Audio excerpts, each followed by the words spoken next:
Па сигурно ќе знаеме, не знам кога, за брзо време што ќе одлучи владата. Ова за политичката нота, да. Значи, во случајов може да не се никој поистоветува со некоја партија, али дефинитивно државниот обвинител во овој момент ќе биде клучниот човек во кој треба да се надеваме за одредени реформи. Верувајте дека ќе е клучниот човек што може историски да почне да работи професионално, затоа што тоа одмah ќе се види како ќе се одвиваат настаните во правосудството, дали ќе прифаќа во обвинителството влијанија вакви да се прошета некој или не, тоа брзо ќе се увиде. Друго, по мене, мора да има добри менаџерски способности. Затоа што под него, по хиерархија, има обвинители и со знаење, и со искуство, со све кој тој ќе си го одбере тимот.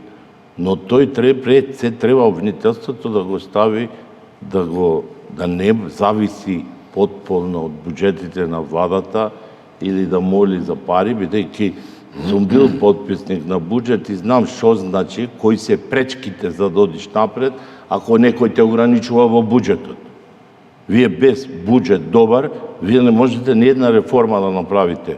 Ако во остава на истото, вие не сте добар менаџер, ќе остане само една техничка работа, што обвинителите ќе си работат и ќе ги координира.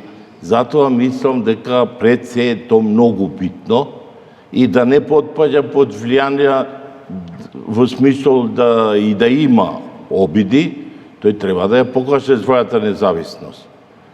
Значи, по секој случај треба да се избере личност што ги има сите овие квалитети. А колку Сите, ево, да кажеме, јас имав едно интервју, исполнуваат услови, така? Да, тоа се технички услови. Така, дека има голем број луѓе што исполнуваат услови, што биле, например, законот е јасен кој може, обвинители кои имаат непрекинато стаж и може ли да се пријават. И сега, дали вие ќе ги допуштите сите? Значи, јас не знам како се допуштени четворица, а еден е испаднат. Значи, да. По кој критериум? И дали тука Советот на јавни обвинители кој во суштина ја знае работата на кој кандидатите? треба да каже? Да, требаше да Не сакам да елиминирам никого, немам фаворит, може би ги познавам некој повеќе помалу, али не може да се каже дека сите ги исполнуваат, точно ги исполнуваат, ама тоа е технички кажано. Значи не е кажано затоа што Советот на јавни обвинители треба најдобро да си ги знае обвинителите. Не може владата подобро од нив да ги знае. Ако си е работат совесно работата. Ако не, тогаш не знам зашто ги имаме толку органи, че треба нешто да се менува драстично.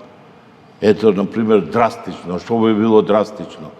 Драстично би било ако се оди на некој принцип, да кажеме каде, на крај каде сме формирале толку тела, да се формира некој тело што ќе ги контролира сите.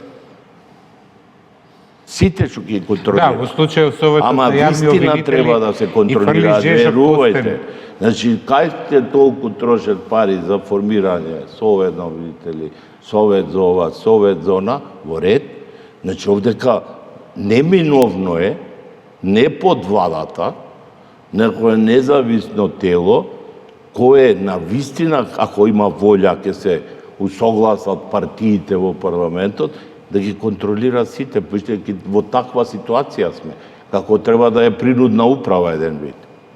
Затоа што... Да не бидеме груби како протекторат. Ама се не протекторат, наши луѓе. Да, во ред, но